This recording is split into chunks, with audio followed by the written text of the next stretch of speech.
Asia के पहले Nobel prize winner और भारत का राष्ट्रगान लिखने वाले डॉक्टर रविन्द्रनाथ टैगोर को हम सब जानते हैं।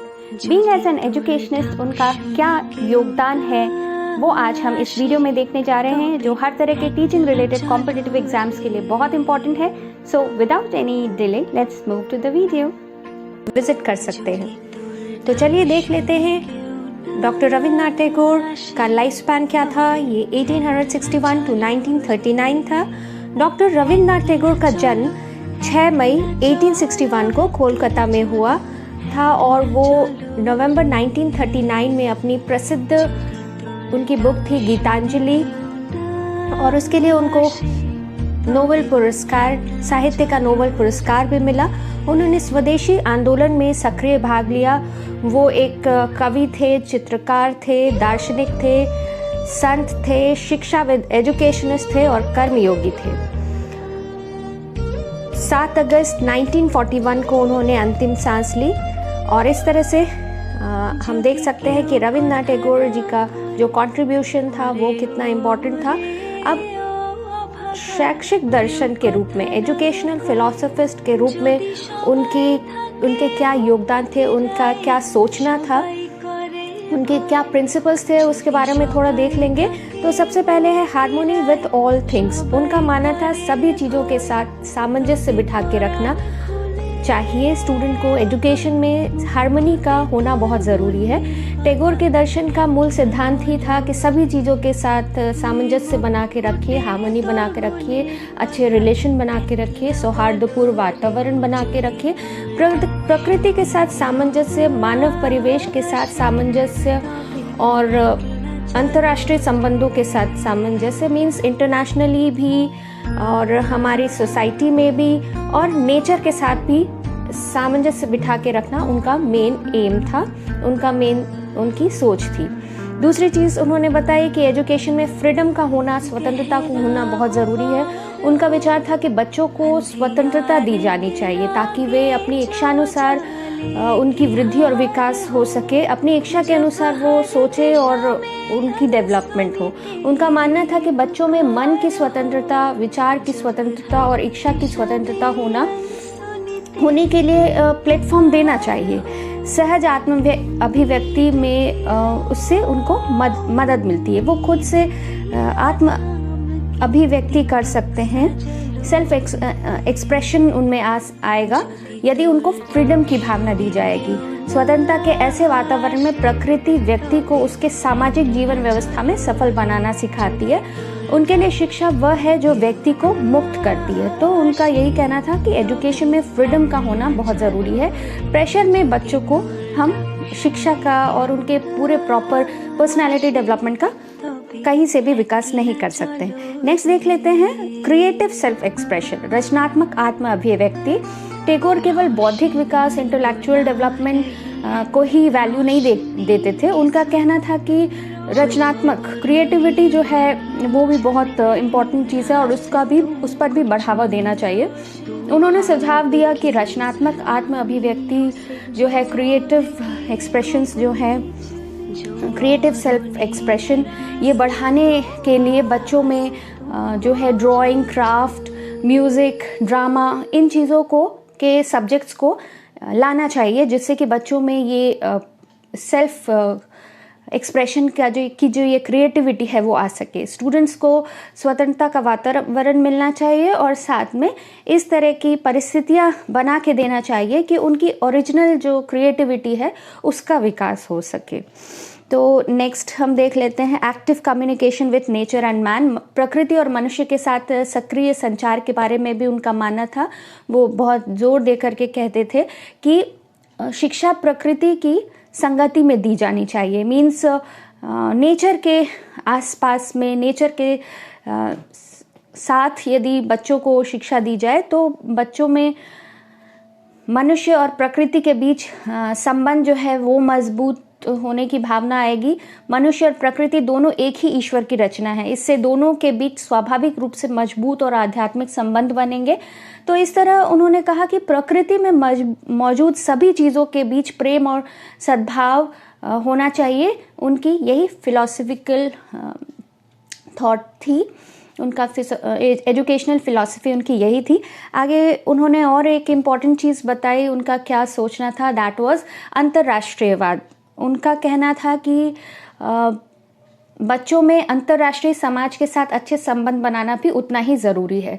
मीन्स नेचर के साथ भी अच्छी हार्मनी हो, सोसाइटी के साथ भी हो, और साथ में इंटरनेशनल जो समाज है, दूसरे नेशंस जो है उनके साथ भी अच्छे रिलेशन बनाने बहुत इम्पोर्टेंट उन्होंने बताया। उन्होंने अपना जो उनका यूनिवर्सिटी है विश्व भारती, उसमें भी मनुष्य के एकता के लिए अपने जुनून का अनुवाद भी किया है, जो अभी विश्व संस्कृति और अंतर्राष्ट्रीय समझ का प्रतीक माना जाता है। तो विश्व भारती के बारे में हम और आगे पढ़ेंगे तो आप जानेंगे कि उसमें भी उन्होंने अंतर्राष्ट्रीयता पर बहुत बल दिया है। नेक्स्ट उन्होंने जो 6th इम्पॉर्टेंट उनकी थॉट थी, फिलॉसफी थी, वो था प्रकृतिवाद। एजुकेशन में प्रकृतिवाद का, जैसा हमने पहले भी बात कर ली, कि वो नेचर को बहुत प्रमोट करते थे। एजुकेशन हमेशा नेचर के साथ होनी चाहिए।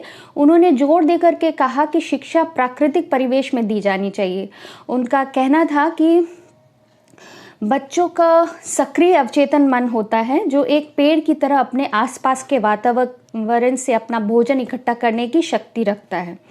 टैगोर के शैक्षिक दर्शन में हमने 4 मूलभूत सिद्धांत देखे। इस तरह आप देख सकते हैं, पहला था नेचुरलिज्म, प्रकृतिवाद, दूसरा रहा ह्यूमैनिज्म, मानवतावाद, चौथा रहा अंतर्राष्ट्रीयवाद, और तीसरा अंतर्राष्ट्रीयवाद, और चौथा आदर्शवाद। तो शांति निकेतन और विश्व भारती दोनों इन्हीं सिद्धांतों पर आधारित स्कूल है। टैगोर जी के शिक्षा के विभिन्न पहलू के बारे में अब हम देख लेते हैं। तो उनके अनुसार शिक्षा का अर्थ क्या था वो देख लें। तो ज्ञानोदय के रूप में उन्होंने 3 मेजर चीज़ें बताई कि शिक्षा का अर्थ 3 रूप में होना चाहिए। एजुकेशन एज इनलाइटमेंट, यानी ज्ञानोदय के रूप में शिक्षा हो। दूसरा, एजुकेशन एज डेवलपमेंटल प्रोसेस, यानी विकासात्मक प्रक्रिया के रूप में शिक्षा को बताया। और साथ में तीसरा उन्होंने बताया एजुकेशन एज अ हार्मनी, यानी सद्भाव के रूप में शिक्षा। तो उनका कहना था कि पहला जो है ज्ञानोदय के रूप में शिक्षा, enlightenment, education as enlightenment. Tagore का मानना था कि शिक्षा एक सुधारात्मक और महंगी प्रक्रिया है, जो व्यक्ति के लिए वह सब कुछ प्रकट करना चाहती है जो अच्छा और महान है। उनका मानना था कि सच्चा ज्ञान आत्मज्ञान और आत्म साक्षात्कार लाता है। तो इसीलिए एजुकेशन जो है बहुत ऑनेस्ट होना चाहिए। साथ में एजुकेशन एक विकासात्मक प्रक्रिया है, उन्होंने बताया इट्स अ डेवलपमेंटल प्रोसेस। उनका कहना था कि शिक्षा की प्रक्रिया में बच्चों को व्यक्तित्व की अधिकतम रूप से बच्चों का व्यक्तित्व अधिकतम रूप से निखार आना चाहिए। इस पर उनका ज़्यादा फोकस हो, और इसके लिए उन्होंने आगे हम देखेंगे कि क्या क्या चीज़ें पढ़ाने में क्या चीज़ों को लाना चाहिए, कौन से सब्जेक्ट्स लाने चाहिए, कौन से मेथड्स लाने चाहिए, वो हम आगे देखेंगे। और तीसरी बात उन्होंने बताई कि सद्भाव के रूप में, हार्मनी के रूप में एजुकेशन। तो उनके अनुसार सर्वोच्च शिक्षा वह है जो हमारे जीवन को सभी अस्तित्व के साथ सामंजस्य बिठाती है। मीन्स एक ह्यूमन बीइंग जो है वो हर किसी के साथ यदि अच्छे से एडजस्ट कर सकता है, हार्मनी ला सकता है, तो वही एजुकेशन है। आगे हम बात कर लेते हैं कि उनके हिसाब से एम्स ऑफ एजुकेशन क्या थे, यानी शिक्षा के उद्देश्य क्या होने चाहिए। तो उनके हिसाब से शिक्षा के उद्देश्य होने चाहिए शारीरिक विकास तो हो ही बच्चों का, साथ में बच्चों का नैतिक और आध्यात्मिक विकास हो, बच्चों का बौद्धिक विकास हो, इंटेलेक्चुअल डेवलपमेंट हो, सामंजस्यपूर्ण विकास हो, हार्मोनियस डेवलपमेंट हो, पर्पसफुल एंड मीनिंगफुल एजुकेशन हो। एजुकेशन ऐसा हो जिसका कोई पर्पस हो, जो प्रैक्टिकल लाइफ में भी उतना ही काम आ सके। अंतर्राष्ट्रीय समझ हो, यानी इंटरनेशनल अंडरस्टैंडिंग हो, देश विदेश के साथ संबंधों के बारे में पता हो। Harmony between individual and social aim, यानी खुद के बारे में और साथ में समाज के बारे में अवगत हो विद्यार्थी, यही शिक्षा का उद्देश्य उन्होंने बताया। आगे बात कर लेते हैं करिकुलम के बारे में, यानी पाठ्यक्रम कैसा होना चाहिए। तो टैगोर ने कहा कि पाठ्यक्रम व्यापक होना चाहिए, हाँ, और इसे व्यक्ति और समाज की ज़रूरतों को पूरा करना चाहिए। इससे एक तरफ तो व्यक्ति एक संपूर्ण विकास में मदद मिलनी चाहिए, मीन्स बच्चे का अपना विकास तो पूरा होगा ही, साथ में नेशनल और इंटरनेशनल जो भावना है उसका विकास भी बच्चों में आ पाएगा। तो इसीलिए करिकुलम का व्यापक होना उन्होंने कहा इम्पॉर्टेंट है। उनका कहना था कि पाठ्यक्रम में अध्ययन, गतिविधियाँ मीन्स पढ़ाई, एक्टिविटी और प्रैक्टिकल लाइफ की चीज़ें शामिल होनी चाहिए। और उन्होंने जिन सब्जेक्ट्स के बारे में बोला उसमें उन्होंने कहा कि लैंग्वेज, भाषा और साहित्य होना चाहिए, मैथ्स होना चाहिए, नेचुरल साइंसेस में फिजिक्स, केमिस्ट्री, जूलॉजी, बॉटनी होना चाहिए, देन फिजिकल एजुकेशन होना चाहिए, सामाजिक विज्ञान, सोशल साइंस सब्जेक्ट्स में history, civics, economics, agriculture and तकनीकी विषय में कला है, संगीत है, नृत्य है, इन सारी विषयों को पर उन्होंने बल दिया कि ये सारे विषय होने ही चाहिए, व्यापक करिकुलम होना चाहिए।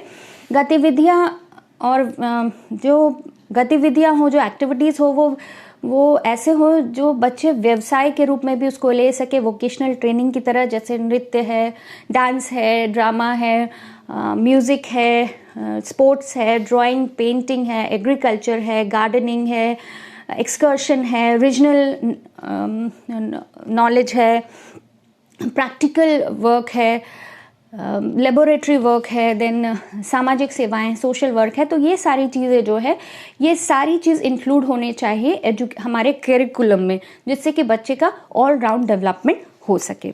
आगे बात कर लेते हैं मेथड ऑफ टीचिंग की। उनके हिसाब से टीचिंग का मेथड यानी पढ़ाने का जो तरीका है वो क्या होना चाहिए वो देख ले। तो उनके हिसाब से जो उस टाइम में जो एजुकेशन चल रही थी उसकी वो बहुत ही आलोचना करते थे, क्रिटिसाइज करते थे, और उन्होंने कहा कि उस टाइम की एजुकेशन जो है बेजान है, बहुत ही इमेजिनरी है, काल्पनिक है, विदेशी है, किताबी है, मैकेनिकल है और रूढ़िवादी है और बिल्कुल भी सुटेबल नहीं है, बिल्कुल भी अनुपयुक्त है।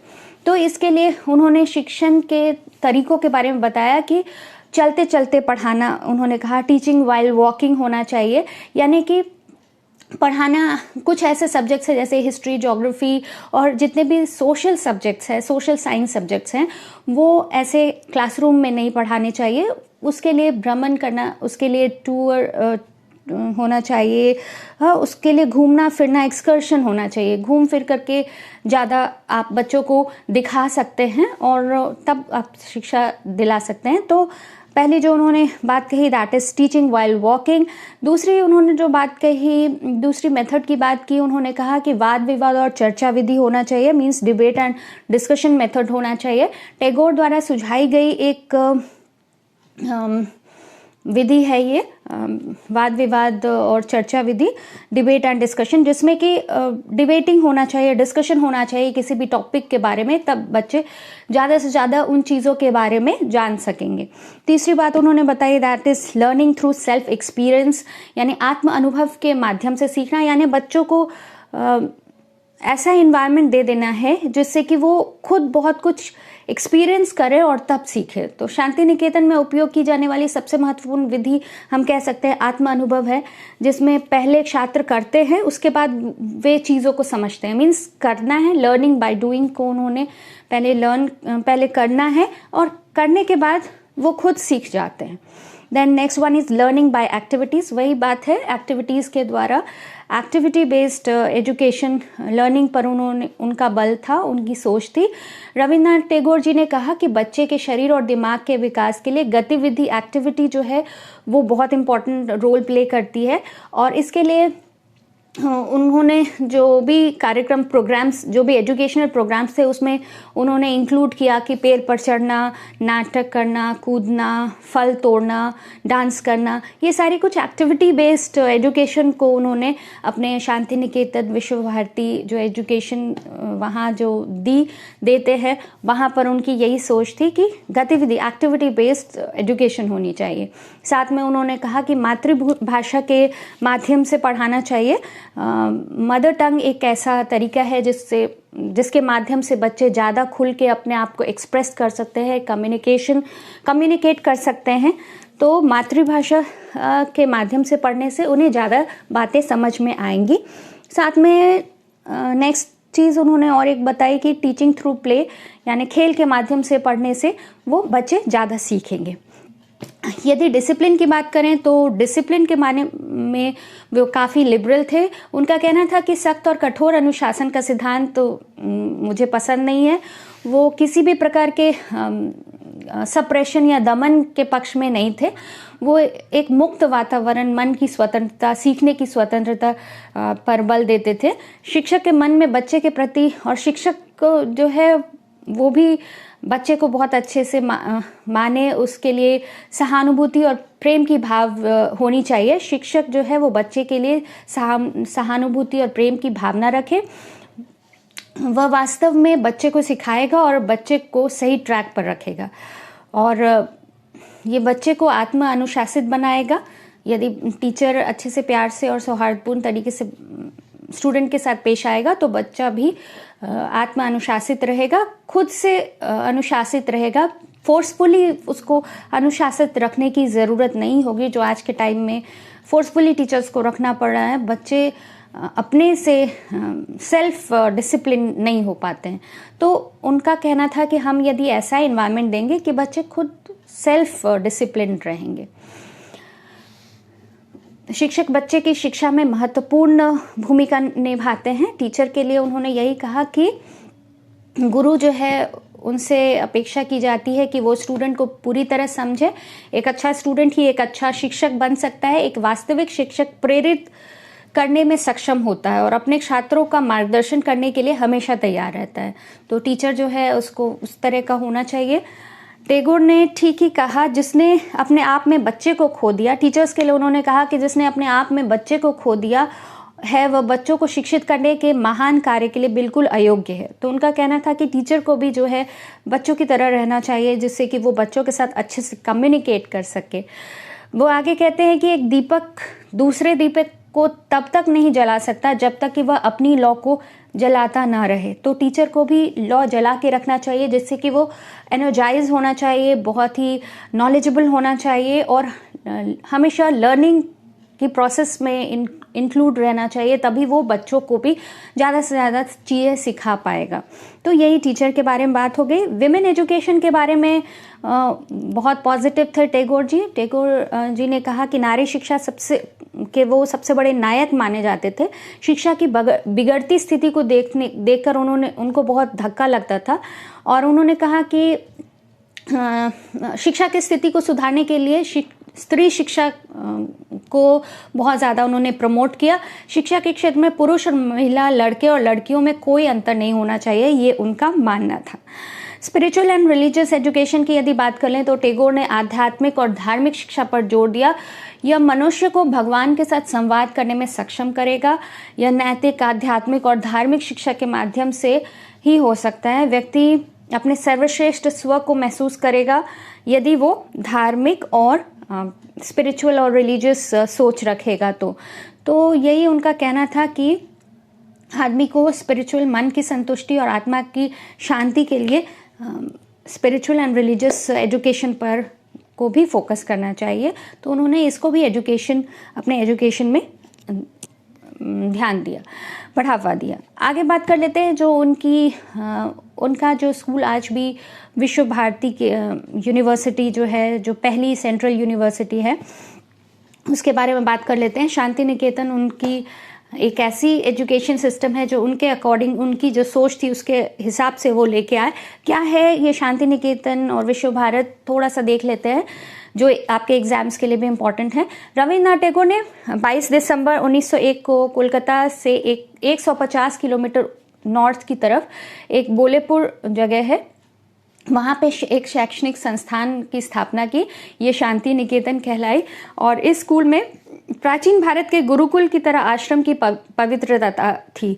विश्व भारती सार्वभौमिक ज्ञान और विश्व संस्कृति के स्थान को इंगित करता है। तो 1901 में शांति निकेतन स्कूल की तरह आया। फिर 1951 में विशेष रूप से संसद में अधिनियमित एक अधिनियम द्वारा विश्वविद्यालय का दर्जा दिया गया। तो इसका नाम विश्व भारती रखा गया। घरेलू, प्राकृतिक और आध्यात्मिक वातावरण के बीच विश्व भारती सीखने का एक आदर्श स्थान है। इस विश्वविद्यालय में विद्या भवन या एक स्कूल ऑफ रिसर्च, शिक्षा भवन या शिक्षा का एक कॉलेज, फिर चीन, भारतीय अध्ययन का चाइना भवन स्कूल है, फिर कला भवन या ललित कला का एक स्कूल है, संगीत भवन या संगीत का एक स्कूल है। तो इस तरह कई सारे विभाग हैं वहाँ। नृत्य के लिए श्री निकेतन या ग्रामीण निर्माण की संस्था भी वहाँ की है। तो वहाँ बहुत सारे भवन हैं जो अलग अलग स्ट्रीम्स के हैं और वहाँ अच्छी एजुकेशन मिलती है। फिर शिल्प भवन या उद्योग का एक स्कूल है, देन शिक्षा भवन या एक शिक्षक प्रशिक्षण कॉलेज है, देन पाठ भवन या एक स्कूल है। तो इस तरह हम देख सकते हैं, हालांकि कई कक्षाएं खुली हवा में, वहाँ जनरली खुली हवा में कक्षाएं चलती है, प्रकृति की गोद में पेड़ों के नीचे आयोजित की जाती है। तो ये एक अलग ही गुरुकुल सिस्टम जैसा एजुकेशन है, क्योंकि वो नेचर को बहुत मानते थे। तो इस तरह से हम कह सकते हैं कि शांति निकेतन और विश्व भारत जो है वो उनके एजुकेशनल फिलॉसफी का एक अद्भुत हमें मिला हुआ वरदान है। Hope you like this video. So मिलते हैं नेक्स्ट वीडियो में। So please subscribe, like, share and comment. और कमेंट ये भी कीजिएगा कि नया अगला कौन सा किस टॉपिक पे मैं वीडियो बनाऊं। थैंक यू, मिलते हैं। See you soon.